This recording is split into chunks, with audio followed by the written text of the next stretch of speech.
Sir एक important issue इस समय है और वो है ईरान और इजराइल के बीच जो टेंशन जियोपॉलिटिकल इश्यूज चल रहे हैं, वॉर चल रही है एक तरह से। भारत पर इसका कितना प्रभाव आप देखते हैं? देखिए इसका इमीडिएट देखिए इमीडिएट तो इसका इम्पैक्ट अभी नहीं हुआ है, लेकिन अगर ये युद्ध एस्केलेट होता है तो एक इम्पैक्ट तो आएगा ऑयल प्राइसेस के ऊपर में। और इंडिया के लिए ऑयल एक इम्पॉर्टेंट एनर्जी इनपुट है, तो अगर ऑयल का प्राइस बढ़ता है तो जो भी इंडस्ट्रीज़ या जो भी आपके इकोनॉमिक से सेगमेंट हैं जो कि ऑयल के ऊपर बेस्ड हैं, तो उनके लिए कॉस्ट जो है वो बढ़ेगा और उसका अर्थव्यवस्था के ऊपर डेफिनेटली एक नेगेटिव इम्पैक्ट आता है।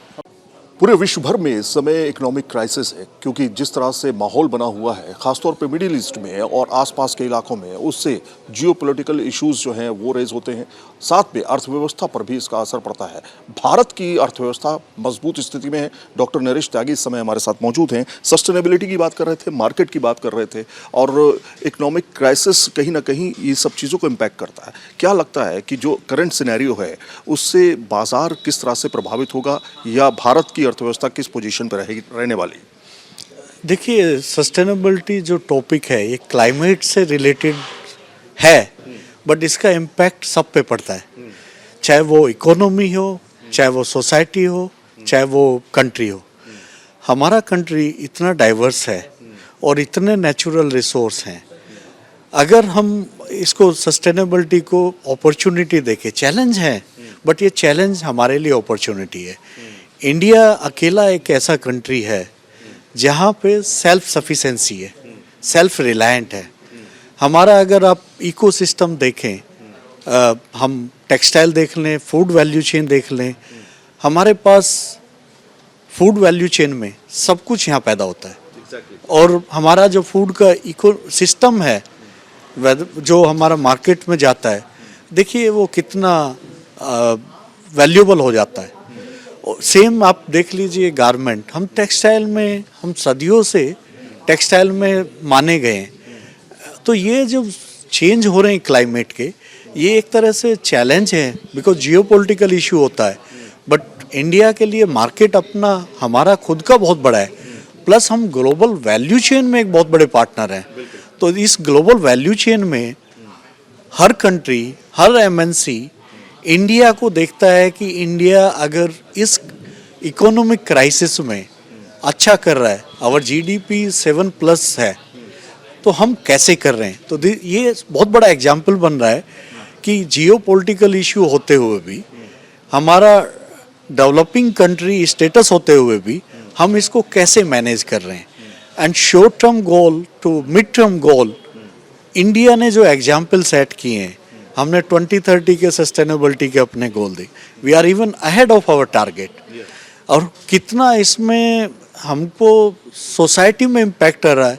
हम देखते हैं बाढ़ आ गए, कितने लोग विस्थापित होते हैं, कितने लोग डिस्टर्ब होते हैं। तो अगर ये हम क्लाइमेट चेंज को एक अपॉर्चुनिटी लें और इंफ्रास्ट्रक्चर बनाएं, जॉब क्रिएट करें और ग्लोबल वैल्यू चेन के पार्टनर बने, बिकॉज इंटरनेट में India now globally among the 3 है। तो हम अगर इतना इंटरनेट है, इतना मोबाइल है, इतना हमारा इकोसिस्टम है, तो ये इंडिया के लिए बहुत बड़ा अपॉर्चुनिटी है कि हम विकासशील से विकसित भारत की तरफ। प्रधानमंत्री नरेंद्र मोदी का विजन भी है इसमें। 1947 तक उनको भारत को विकसित देशों में, डेवलप्ड कंट्रीज में लेके जाना है, और टारगेट है कि 2030 तक जो है कम से कम $5 ट्रिलियन इकोनॉमी जो है वो बनानी है, उससे भी आगे तक पहुंचना है। क्या सस्टेनेबिलिटी और जो वेदर कंडीशन और तमाम तरह की बाधाएं जो आती हैं, चाहे वो पोल्यूशन ही क्यों ना हो, अगर अब दिल्ली की बात करें, पोल्यूशन का बात शुरू हो जाएगा अब, तो क्या ये सब चीज़ें बाधाओं को तोड़ते हुए हम आगे निकलने की कोशिश कर सकते हैं? देखिए, इंडिया में एक बहुत अच्छी क्वालिटी है रेजिलेंस। हम किसी भी स्थिति को, किसी भी चैलेंज को एज ए अपॉर्चुनिटी लेके चलते हैं। तो जो हमारा 2047 का विकसित भारत का जो मकसद है, हम उस दिशा में बढ़ रहे हैं। आप देखिए पिछले 75 साल में जो हमारे कंट्री ने प्रोग्रेस करी है इंफ्रास्ट्रक्चर में। क्लाइमेट चेंज है, ये बहुत बड़ा चैलेंज है, बट सेम टाइम हमने इसको मिटिगेट करने के लिए, इसको कंट्रोल करने के लिए, इसको एज ए अपॉर्चुनिटी लेने के लिए जितना काम किया है उतना किसी और कंट्री ने नहीं किया। और इसमें इतने रोजगार आ रहे हैं, बिकॉज हमारा कंट्री में 140 करोड़ अगर हमारी पॉपुलेशन है, तो उनको सरवाइव करने के लिए, उनको सस्टेन करने के लिए उनको रोजगार चाहिए, उनको मार्केट चाहिए। तो हमारा खुद का मार्केट, हमारा India as a knowledge hub बहुत बड़ी अपॉर्चुनिटी है जो हमें विकासशील से विकसित दिशा में लेके, और हमारे सरकार की जो नीति है वो उसको बहुत जल्दी एक्सेलरेट कर रही है और उस दिशा में लेके जा रही है। सवाल होगा मेरा कि ये आपने कहा कि हमारे पास अपॉर्चुनिटी है और उसको हम अपॉर्चुनिटी के तौर पर देखते हैं, लेकिन जो इस समय इशू चल रहा है, अगर आप मिडिल ईस्ट में देखेंगे, खासतौर पे ईरान, इजराइल और ये सब इश्यूज चल रहे हैं, इससे क्या भारत के अर्थव्यवस्था पर आप असर पड़ता हुआ देखेंगे? जिस तरह से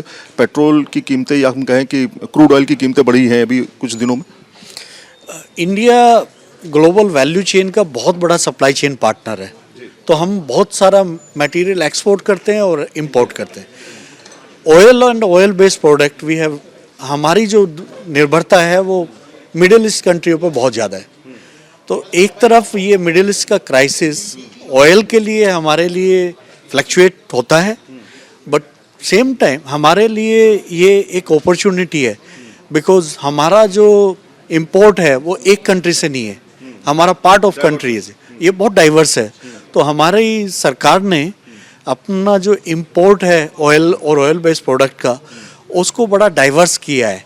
एंड एडेप्टेबिलिटी के हिसाब से अगर क्राइसिस एक एरिया में आता है तो we look other option, alternate option देखते हैं। तो ये ऑयल रिलेटेड जो इंपोर्ट है वो हमेशा हमारे लिए चैलेंज रहा है, बट अभी ये शॉर्ट टर्म का है। लॉन्ग टर्म में हमारी जो सरकार है, ग्रीन हाइड्रोजन, रिन्यूएबल एनर्जी, हम क्लीन एनर्जी की तरफ जिस तरह से, बिकॉज हमारी एनर्जी की डिमांड बढ़ने वाली है और जो प्रोग्रेस हमारी हो रही है, हमें क्लीन एनर्जी तो चाहिए और ज़्यादा एनर्जी चाहिए। तो ये जितने भी हमारे अल्टरनेट फ्यूल के ऑप्शन हैं, रिन्यूएबल एनर्जी है, सोलर है, India is part of international solar alliance and we are contributing. जो हम बोलते हैं ना वसुधैव कुटुंबकम, हमारे लिए तो सब वसुधैव कुटुंबकम, one world, one future and one nation. तो वसुधैव कुटुंबकम हम उसी की बात करते हैं। उससे कोई ज्यादा फर्क पड़ने वाला है नहीं भारत के। ये शॉर्ट टर्म में फर्क पड़ता है, बट हमारी जो एडेप्टेबिलिटी है और जो हमारी सरकारी नीतियां हैं, जिससे हम बाकी देशों के साथ तालमेल रख के इन सब क्राइसिस को मैनेज करते हैं, और हमारी जो ऊर्जा की रिक्वायरमेंट है, आपूर्ति है, हम बड़ा वो डाइवर्स लोगों से लेते हैं। प्लस हम अपना इंडिया में अपना बेस बढ़ा रहे हैं एनर्जी का। हमारा अभी रिन्यूएबल एनर्जी हो गया, हमारा ग्रीन हाइड्रोजन हो गया, ये सब चीज़ें इंडिया को क्लीन एनर्जी की तरफ और एनर्जी सफिशिएंसी की तरफ लेके जाती है। तो कहीं ना कहीं इंपोर्ट जो है वो आपका डाइवर्स है, केवल एक कंट्री से नहीं है, कई और अदर कंट्रीज के साथ भी भारत का कोलैबोरेशन है, इसलिए भारत पर इसका बहुत ज़्यादा प्रभाव नहीं पड़ने वाला, ऐसा माना जा रहा है। वीडियो जर्नलिस्ट अतुल राज के साथ Syed Aamir Hussain, news nation, Delhi. News nation अब व्हाट्सएप पर खबरों के ताजा अपडेट के लिए न्यूज नेशन के इस QR कोड को स्कैन करें।